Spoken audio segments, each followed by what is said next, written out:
청와대 본청을 중심으로 보면 우측은 약해요. 청와대가 있으면 우측은 허해요. 그 대신에 반대로 좌측은 엄청 강한 형태. 그러면 좌측이 강하다라는 건 생각이 앞선다는 얘기요.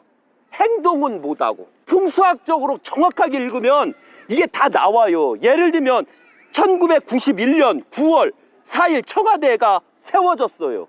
그 후로 대통령이 김영삼, 김대중, 노무현, 이명박, 박근혜, 문재인 대통령을 보면 여기에서 바로 행동하는 대통령이 많을까요?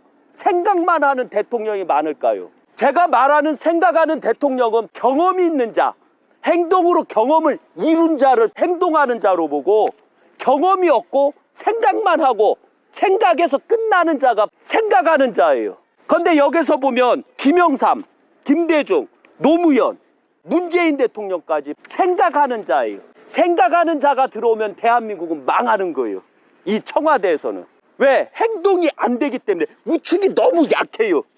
그래서 바로 이게 청와대의 가장 큰 단점이에요. 그리고 자체적으로 2017년서부터 2022년까지 이 생각하는 대통령이 백성을 다스렸을 때, 백성이 생각하는 자는 경험이 없잖아요. 아버지한테 자식이 아버지 100원만 아버지 저거 사줘 자전거 사줘 이랬을 때 아버지는 생각하는 자가 아니라 행동하는 자예요. 경험적으로 행동을 통해서 자식을 기르는 자예요. 그럼 아버지 그 자식들이 100원만 1000원만 했을 때 줄까요? 합당한 이유가 없으면 부모는 돈을 안 줘요. 그런데 생각하는 자는 경험이 없어요. 내 자식을 믿고 있고.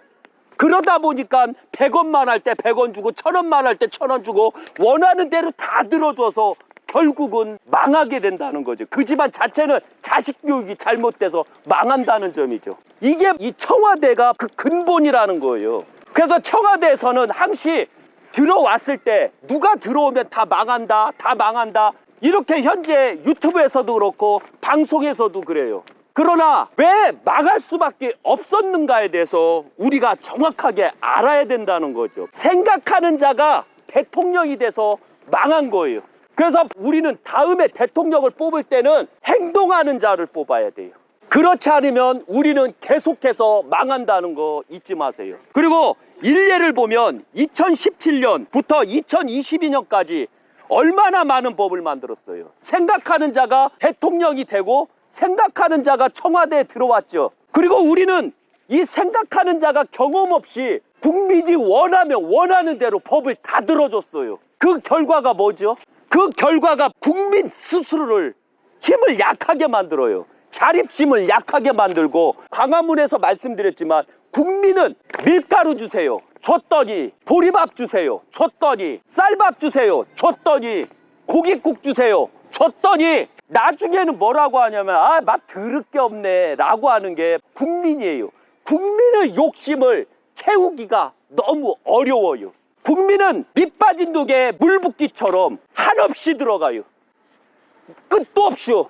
끝도. 배를 조금만 불려줘도 시간이 지나면 또 채워달라고 하는 게 국민들이에요. 그런 국민을 이끌어 나가려면 행동하는 자가 필요하고 생각하는 자는 필요가 없었던 거예요. 대한민국 자체에는. 그래서 청와대에 들어가서 청와대 탓하지 말고 내가 생각하는 자인가 내가 행동하는 자인가를 명확하게 하세요.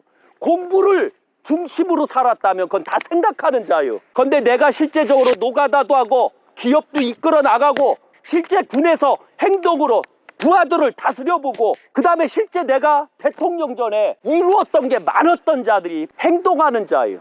그러나 안타깝게도 생각하는 자는 경험이 없다는 거 항시 잊지 마세요. 그리고 북악산 분수대 광장에서 보면 정확하게 근엄하게 서 있어요. 그리고 나중에 제가 예언 하나 할게요. 북악산 저 좌측에 바위 델랑달랑 있죠? 저 나중에 똑 떨어지게 될 거예요. 잘 보세요 저거. 예, 나중에 똑 떨어져요 저 100%. 예, 한참 시간이 지나서.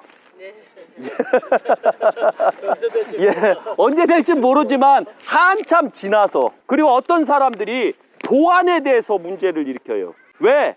이미 깔려있는 보안에 이미 북한 애들이 다 알고 있다, 이렇게 유튜브에서 떠들고 이런 식으로 하고 있어요. 그래서 보안 때문에 청와대를 옮겨야 된다 해서, 그래서 용산으로 가게 되는 거예요. 그래서 제가 말씀드리죠, 전라도 사람한텐 죄송해요. 그러나 그들이 뿌린 씨가 있어요.